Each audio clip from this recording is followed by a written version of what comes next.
Bueno, bienvenidos a este nuevo video en el que vamos a hablar sobre herramientas para la planificación de la capacidad. Entonces recordemos que la capacidad es una decisión mayormente estratégica que se enfoca en las decisiones de largo plazo.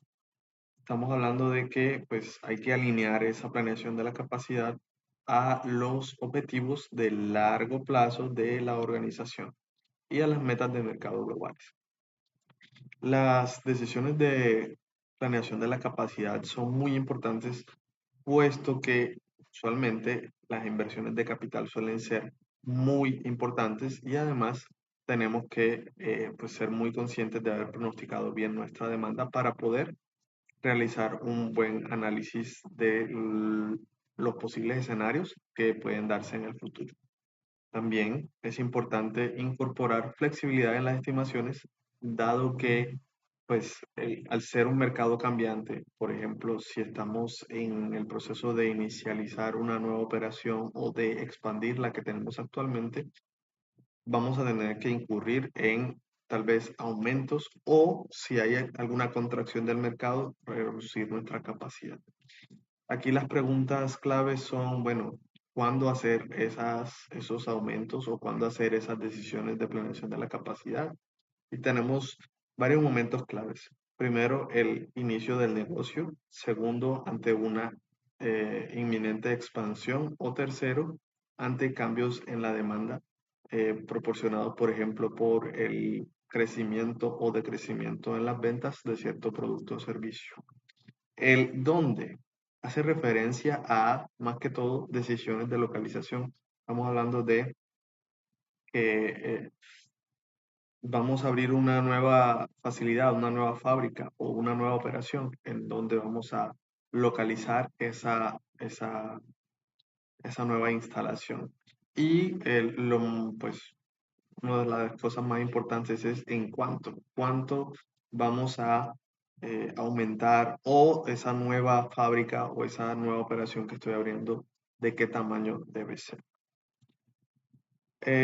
Bien, tenemos unos factores que determinan las decisiones estratégicas de la capacidad. Lo primero pues es la demanda y los escenarios de demanda que vienen pues de la buena estimación del buen uso de las técnicas de pronóstico. En segundo lugar, tenemos la tecnología y la innovación, que pues está comprobado que la inversión en tecnologías e innovación reducen los costos y pues aumentamos la eficiencia. Sin embargo, pues eso, tenemos un gasto de dinero cuando requerimos este tipo de inversiones. También hay que analizar las economías de escala y ese fenómeno de la expansión. Ahorita vamos a hablar un poquito sobre eso, es una de las herramientas que vamos a ver, el análisis de la curva de aprendizaje, ya no solo en tema de tiempo, sino también el tema de dinero. Y bueno, aquí hay, digamos, dos subtipos de economías de escala. Una, la del enfoque modular, que es básicamente planificar el crecimiento de la organización de forma eh, como por fases, y la otra hace referencia a coordinar los actores de la cadena de suministro de tal forma que, por ejemplo, garanticemos la confiabilidad y los bajos precios, que son uno de los factores que nos van a permitir alcanzar esas economías de escala. Por último, y no menos importante, tenemos los factores ambientales.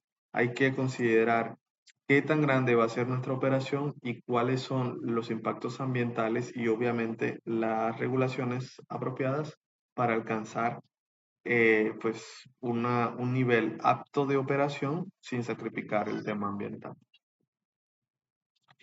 Bien, en la planificación estratégica de la capacidad básicamente tenemos dos tipos de problemas.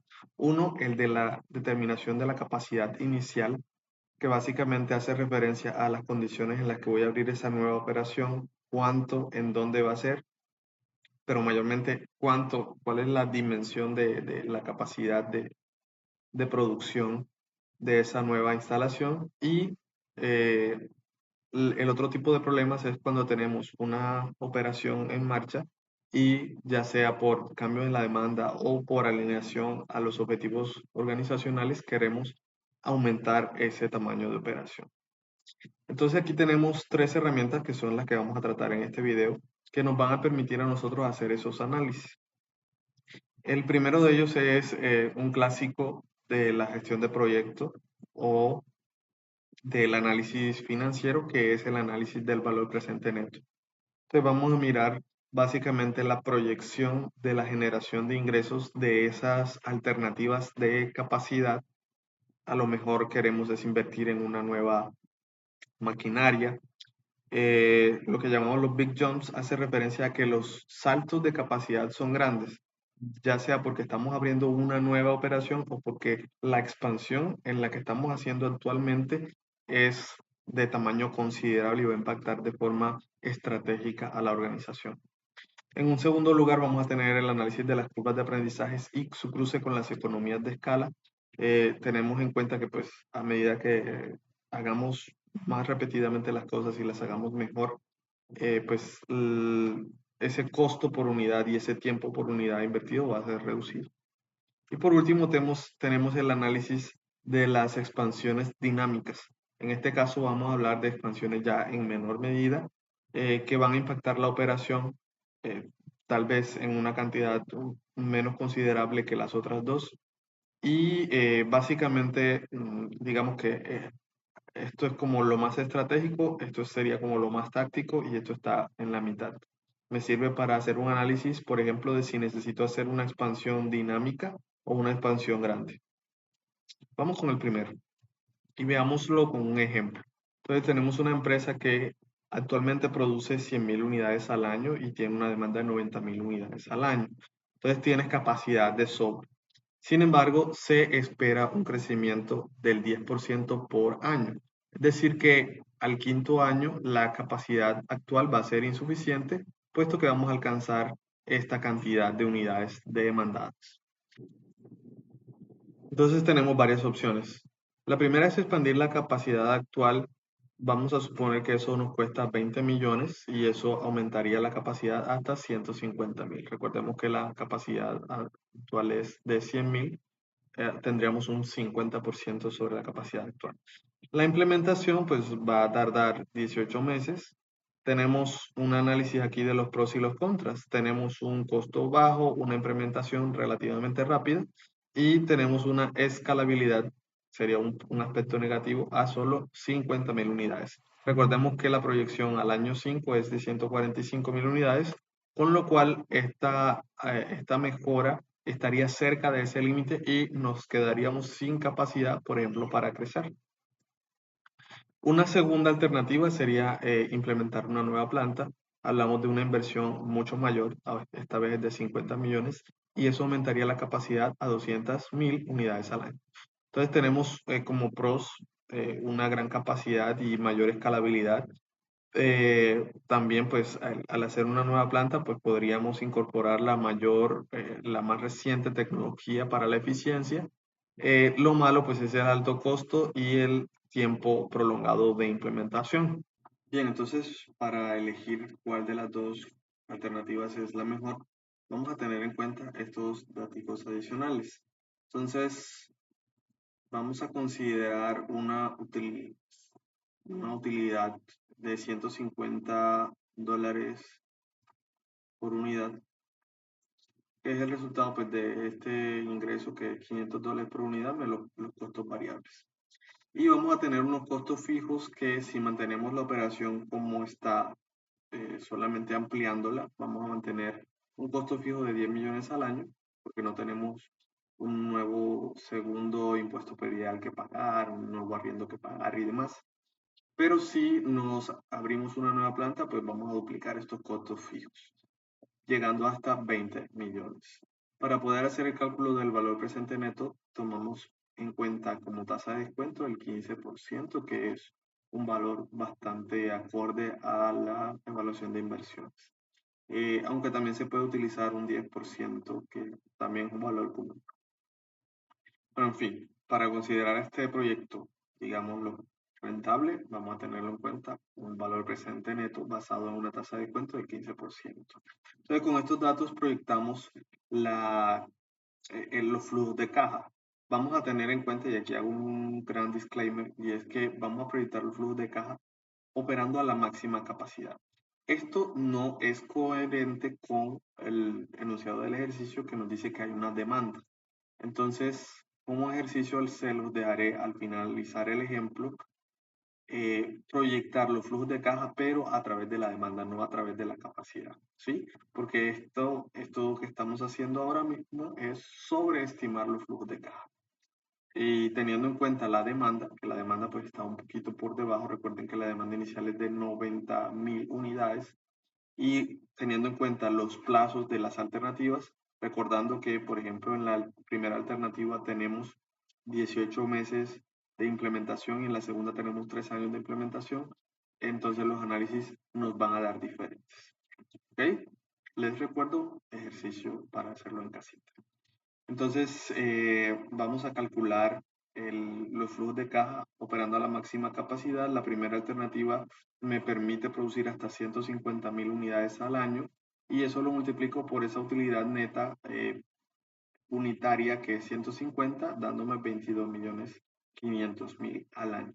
Si le restamos a esos 22.500.000 los 10 del costo fijo, vamos a tener un flujo neto de 12.500.000 anuales. Para el caso de la nueva planta, también tenemos un panorama similar con 200.000 de ingreso de unidades producidas por los $150 o pesos por unidad, me da un ingreso neto de 30 millones. Si le resto los costos fijos, me quedan 10 millones de flujo de caja anuales. Pero teniendo en cuenta que esto solo es posible en este caso a partir del año 1.5 y esto a partir del año 4. ¿Por qué? Porque en el primer caso no vamos a tener sí, ingresos hasta que no tengamos, hasta que no terminemos la implementación de la opción uno, que es la ampliación. Y en el caso de la segunda alternativa, esa ampliación o esa implementación demora 3 años, así que no vamos a tener flujos hasta el cuarto. Entonces, tenemos esta proyección de flujo de caja. En el primer año y medio, pues no va a haber ninguna entrada. Eso lo vemos aquí claramente. Eh, este valor en cero. Y a partir de ahí, anualmente vamos a tener unos ingresos anuales de 12.5 millones. Esto no teniendo en cuenta, repito, el tema de la demanda. La demanda va a hacer que este flujo de caja sea menor porque pues la demanda es menor que esa cantidad. Eh, Continuando, podemos seguir así hasta llegar al último año y bueno, en el último año lo que podríamos hacer es proyectar ese flujo de caja como a la mitad, ¿sí? Porque pues del año 4.5 al quinto, recuerden que para poder establecer esa comparación de flujo de caja, se hacen esos flujos de cajas a 5 años y pues en nuestro caso la primera alternativa se cumpliría aquí en el año 5, con lo cual de la distancia del 4.5 al 5 solo es medio año, por lo tanto hay medio flujo, por decirlo así. En el caso de la segunda alternativa, tenemos flujos en el año 4 y el año 5 solamente. Los demás años pues va a ser cero, va a ser una expresión similar a esta. Y miren que tenemos un flujo de caja negativo, utilizando la tasa de descuento del 15%.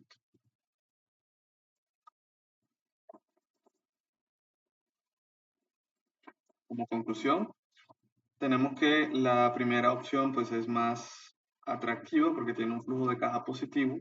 Es decir, esos 20 millones de dólares o 20 millones de pesos que vamos a invertir, los vamos a poder recuperar dentro de esos 5 años y además vamos a tener un ingreso positivo. En el caso de la segunda alternativa, en 5 años no retorna la inversión, por lo cual vamos a tener un valor presente neto negativo. Entonces, como ejercicio les dejo, ¿qué pasa si consideramos en esa estimación de los flujos de caja el componente de la demanda?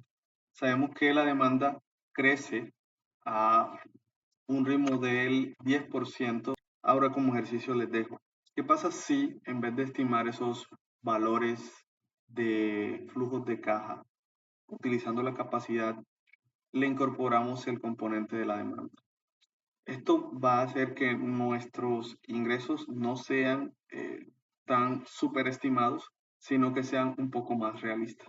Entonces, como tarea, les dejo proyectar esa demanda, ¿cierto? A través de los años,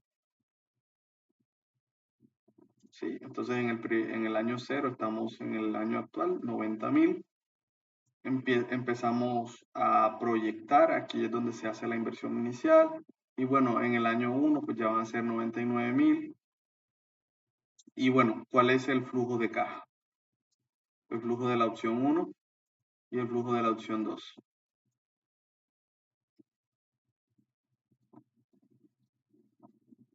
¿Sí? Teniendo en cuenta eso, teniendo en cuenta de que no vamos a producir toda la capacidad, sino solamente lo que nos demanda en ese escenario idealista. Eh, y con base en eso, hacer el cálculo del valor presente neto utilizando la fórmula que ya conocemos de gestión financiera. Bien, ahora hablemos de esta segunda herramienta que tenemos para la planeación estratégica de la capacidad y es el estudio de la intersección entre las economías de escala y las curvas de aprendizaje. Vamos a analizar mediante un ejemplo. En primer lugar, vamos a tener en cuenta que pues, esta intersección entre las economías de escala y la curva de aprendizaje se da como de forma muy natural, pero no es algo que venga por sí solo. También se necesita de que la organización esté constantemente revisando sus procesos, constantemente propendiendo por la mejora continua. Y bueno, lo que vamos a hacer como un cruzamiento de informaciones, vamos a analizar cómo la curva de aprendizaje hace que se reduzca el costo en la generalidad, tanto el costo fijo de producción dividido entre la cantidad de unidades, también como el costo variable asociado al tiempo unitario de producción. Entonces, ¿cómo interactúan estos dos conceptos? Lo primero es que al inicio, pues vamos a tener grandes costos variables debido a la experiencia limitada y debido a que pues también se produce en menor cantidad. Y también vamos a tener costos fijos altos debido a que la escala de producción también por la cantidad de unidades que se produce es pequeña. En el caso de pues, cuando vamos aumentando la cantidad producida, vamos adquiriendo experiencia como organización y esto hace que se produzcan estos efectos de la curva de aprendizaje, reduciendo el tiempo unitario de producción, pero también disminuyendo el costo, lo que hace que aparezcan las economías de escala. Sin embargo, esto no se da para siempre. A medida que el tiempo avanza, cada vez conseguir disminuciones significativas en el costo unitario es más difícil. Es ahí donde debemos considerar la expansión de la capacidad. También en la herramienta pasada, en el análisis del valor presente neto, si en ambas alternativas tuviésemos un valor presente neto negativo, ¿qué significa? Pues que tal vez no es hora de expandir la capacidad, tal vez eh, o no hacerlo en esa magnitud, sino tal vez buscar una tercera alternativa que me permita hacer un salto pero más pequeño en la capacidad. Veamos el siguiente ejemplo. Entonces tenemos una organización que en su primer mes de operación ya alcanzó las 100 unidades de producción y pues el costo unitario actual de cada unidad es de $100. Tenemos unos costos fijos también de 10.000 al mes, esto va a ser muy importante en el ejercicio. Entonces recordemos, este costo variable es por unidad, mientras que este costo fijo es por mes. Podemos atribuirlo, por ejemplo, a los arrendamientos, al costo de la energía y demás. Entonces vamos a considerar una tasa de aprendizaje del 90%. Esto significa que pues cada vez que duplicamos la producción, el tiempo unitario de producción se reduce en un 10% y también el costo. El costo unitario se va a reducir en un 10%. Recordemos aquí las formulitas. Entonces aquí tenemos este nuestro N, ¿cierto? Este es el tiempo de producción de producir la primera unidad y este es el acumulado de producción Y bueno, el T minúsculo, recordemos, sería el cálculo de el tiempo unitario para ese nivel de producción. Lo mismo aquí tenemos la tasa, el tiempo acumulado de producción, perdón, que sería calculado pues con esta fórmula de aquí. Aquí hacemos con paréntesis de más. Bien, y bueno, la curva de aprendizaje no solamente afecta al tiempo unitario, sino que también podríamos verla desde el punto de vista económico.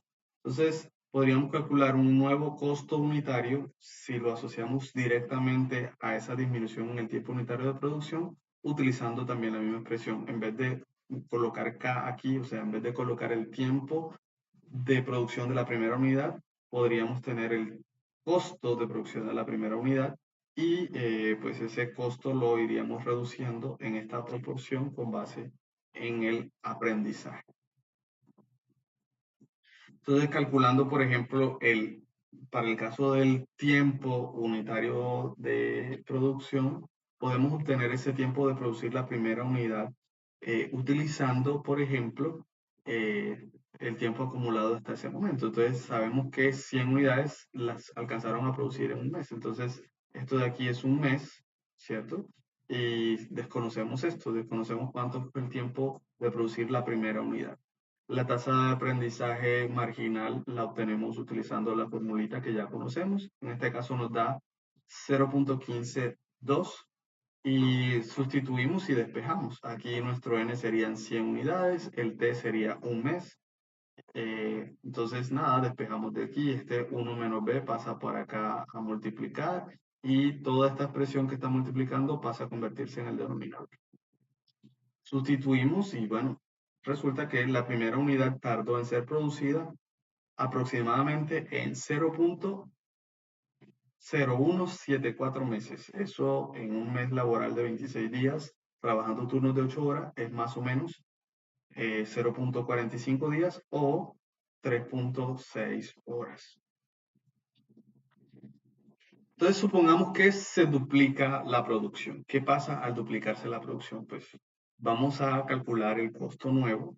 Entonces, el costo nuevo lo calculamos con nuestra fórmula, digamos, adaptada al costo unitario, en vez de tiempo unitario, sino sería costo unitario. Este es el costo unitario de producir la primera unidad, ¿sí? Esto sería la cantidad, ¿cierto? Al doblar esa producción de 100 unidades. Y bueno, tenemos una reducción, como ya habíamos dicho, del 10%. Pero, ¿en cuánto tiempo conseguimos esa reducción? Entonces, si calculamos el tiempo acumulado hasta esas 200 unidades, mediante nuestra fórmula que obtuvimos aquí, esta formulita, entonces eh, vamos a obtener que el tiempo en el cual yo consigo ese resultado es en casi 2 meses. O sea, el, el, las circunstancias actuales, ¿cierto? Me llevaron un mes. En 0.8 meses después vamos a conseguir una reducción del 10% en el costo unitario. Vamos a ver cómo se refleja eso en el costo también, el fijo.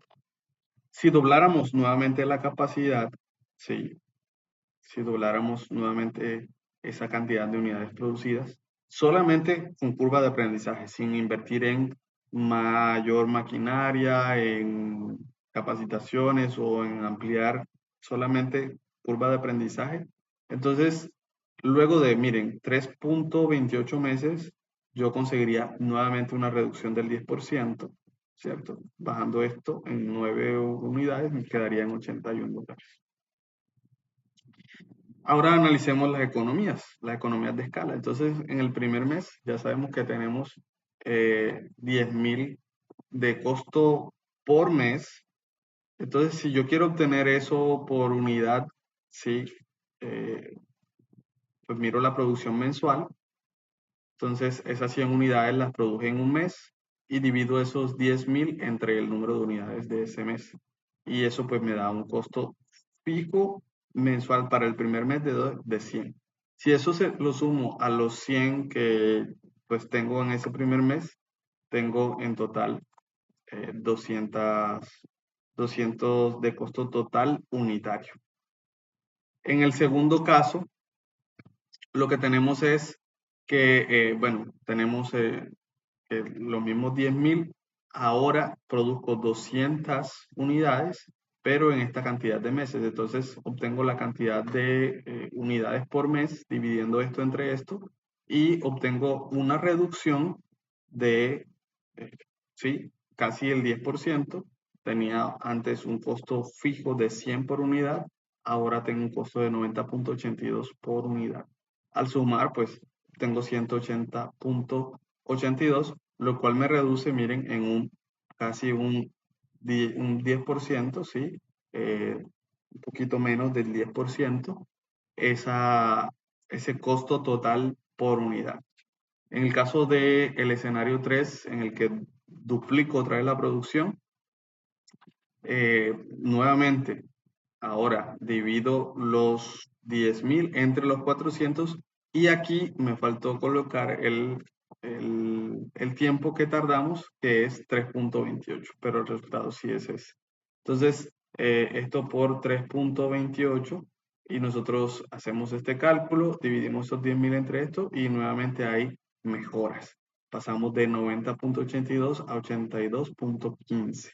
Si a eso le sumamos el costo unitario, pues vamos a tener una reducción hasta 163,15.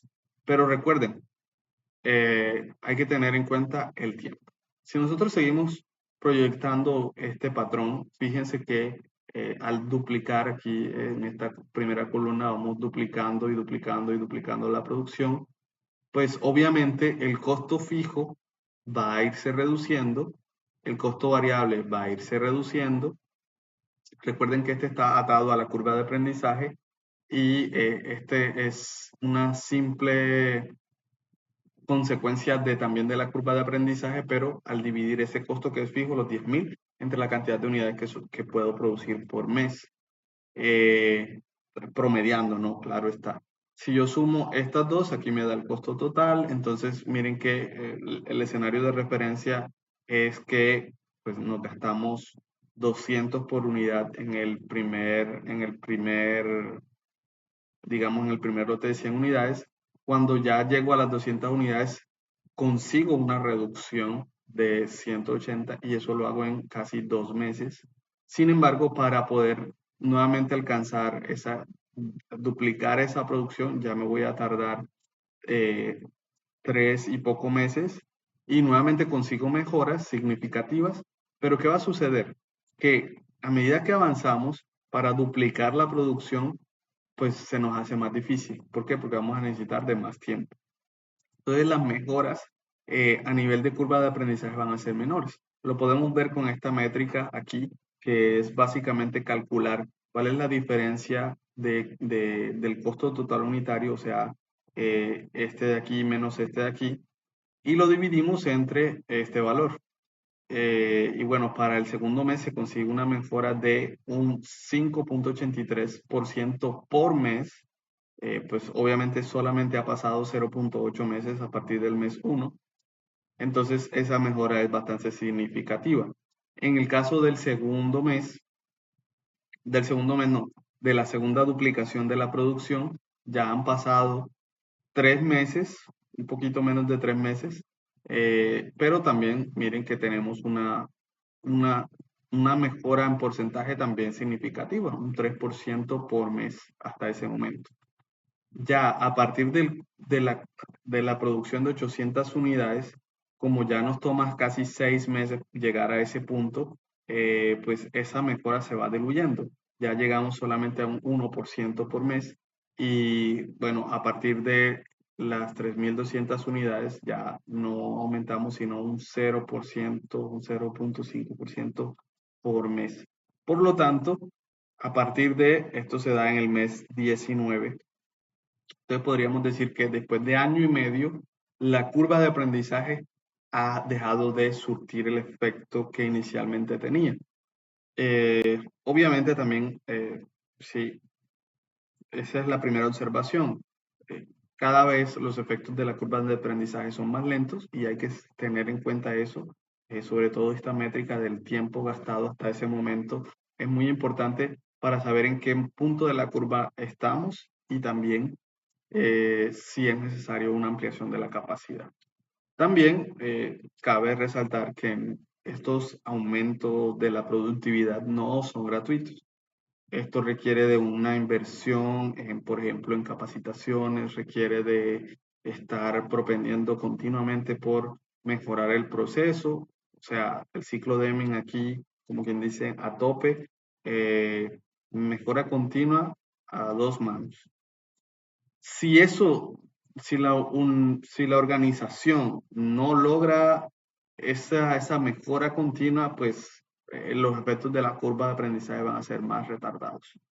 Suele también suceder que pues, muchas organizaciones ya tienen sus procesos maduros, entonces el análisis de la curva de aprendizaje tal vez no sea tan valioso o tal vez no sea tan compensativo como, por ejemplo, analizar el, el valor presente neto de una nueva ampliación, perdón, ¿sí?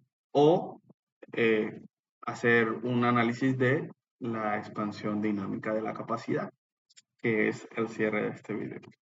En este caso, lo que vamos a hacer es que vamos a incrementar la capacidad dinámicamente eh, a través, por ejemplo, de una implementación de mejoras graduales.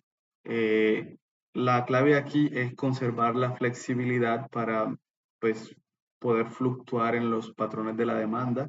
Eh, y pues digamos que también es muy importante no perder de vista el costo cuando los beneficios marginales pues son inferiores a lo que se necesita para alcanzar esos beneficios.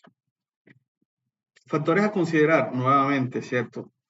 Pronósticos de la demanda. Por eso hablamos de pronósticos de la demanda en algún momento y es muy importante hacer ese ejercicio bien realizado, que es podamos confiar en esos pronósticos, porque pues si no tenemos la posibilidad de confiar en esos valores, la toma de decisiones ya está condenada al fracaso. También otros factores a considerar es el tiempo de implementación. Ya vimos, por ejemplo, en el ejercicio pasado del valor presente neto, que eh, implementar las mejoras tiene un tiempo y ese tiempo, por ejemplo, me impacta en los flujos de caja. Eso hay que tenerlo en cuenta acá también cuando esas expansiones son graduales y son dinámicas. También, pues, el tema de costos y presupuestos. Si tenemos un presupuesto limitado, hay que ajustarnos a esas realidades, no podemos esperar solucionar todos los problemas de un solo golpe porque tenemos siempre recursos limitados. Y también analizar muy bien eh, que esas expansiones no sean superiores a lo que necesitamos más un colchoncito extra. Recordemos el tema del colchón de la capacidad. Porque si nos pasamos, si ese colchón es excesivo, entonces vamos a tener lo que se llama overcapacity, que es capacidad en exceso. Vamos a tener instalaciones de un tamaño gigantesco, operaciones de un tamaño gigantesco y no vamos a conseguir evacuar todo eso. Un ejemplo, que con los ejemplos que uno entiende las cosas. Entonces, supongamos que hay una compañía que tiene una proyección de demanda de en el año 1, 10.000 unidades, en el año 2, 15.000, en el año 3, 20.000. Actualmente tiene una capacidad de 8.000 unidades anuales y pues si se planteara la posibilidad de expandirse, cada expansión le cuesta 50.000 y eso le aumentaría su capacidad en 6.000. Entonces, en el primer escenario, planteémonos a ver si son necesarias las expansiones. Entonces, en el primer caso, ¿cierto? La demanda es de 10.000, tenemos actualmente 8.000. Si aumento 6.000, llegamos a un total de 14.000. Por lo tanto, ahí ya cumpliríamos con estos 10.000 expandiendo en el año 1. Para el año 2, entonces tendríamos un total de 14.000 unidades pero la demanda es de 15.000, por lo tanto nos harían falta 1.000 unidades, así que es necesaria una segunda expansión. Por lo tanto, llevamos dos expansiones. Cuando llegamos a esa cantidad, miren que pasar de 14.000 con 6.000 adicionales, llegamos a 20.000 y eso ocasiona que pues, ya tengamos suficiente capacidad para atender la demanda del año 3. Por lo tanto, en el año 3 no es necesario ninguna expansión. Con esto, pues el total del costo de las tres expansiones es de 100.000 unidades.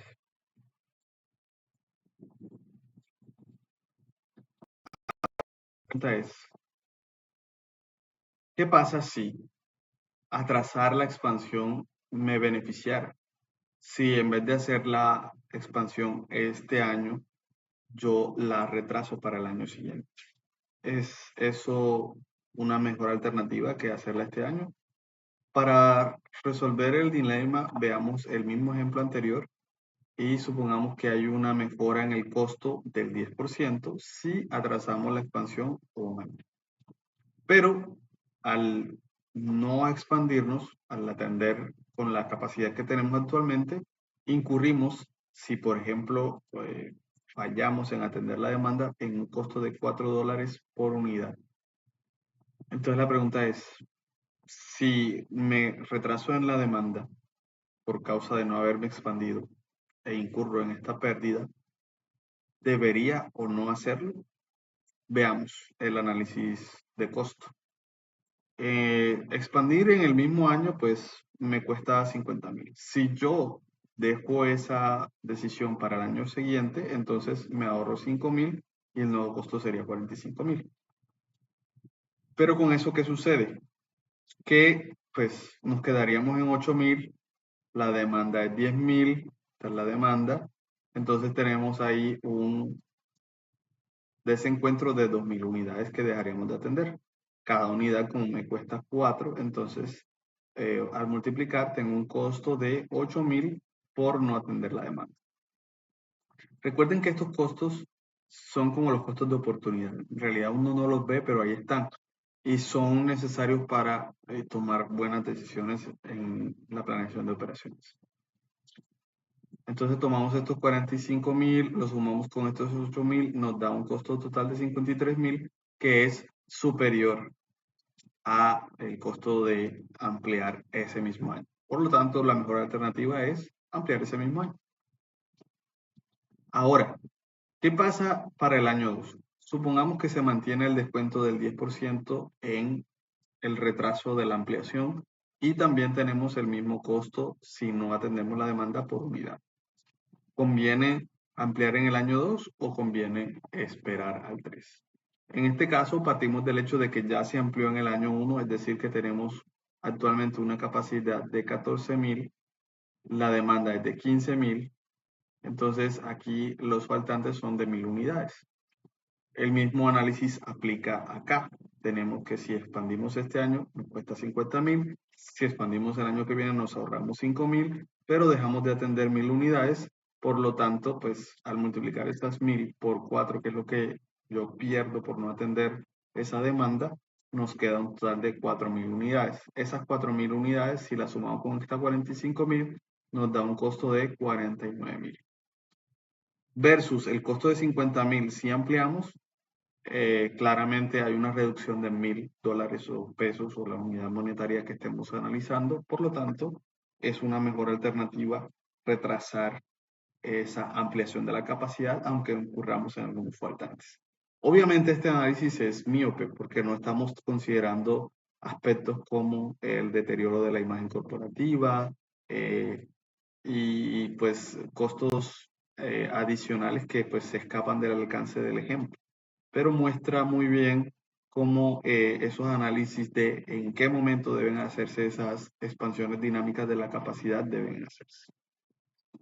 Como ejercicios, les dejo, por ejemplo, esta situación para que ustedes lo resuelvan en casa, en el que tenemos pues esta proyección de la demanda para 5 diferentes años y nuestra capacidad actual es de 10.000 unidades. Si cada expansión le añade 7.500 unidades a esas 10.000, pero nos cuesta 60.000 y toma un año en ser completada, ¿en qué momento deben hacerse? ¿Sí? ¿En qué años deberían ocurrir las expansiones? ¿Y cuál es el costo total de esas expansiones? En un segundo ejercicio también sobre flexibilidad en la expansión, supongamos que una fábrica tiene dos opciones de expandir su capacidad. Una opción pues le da una expansión flexible de 10.000 unidades a 80.000, ¿sí? El costo de la expansión por expansión. Y una opción B le da una expansión de 5.000 unidades y cuesta claramente menos, pero el costo por unidad aumentada, fíjense que es mayor, porque aquí pues aumento 80.000 entre 10.000, eso me da $8 por unidad aumentada, mientras que aquí si divido 50.000 entre 5.000 me da 10. Entonces este costo por unidad es mayor, este costo es menor, que conviene. Si la demanda es la siguiente.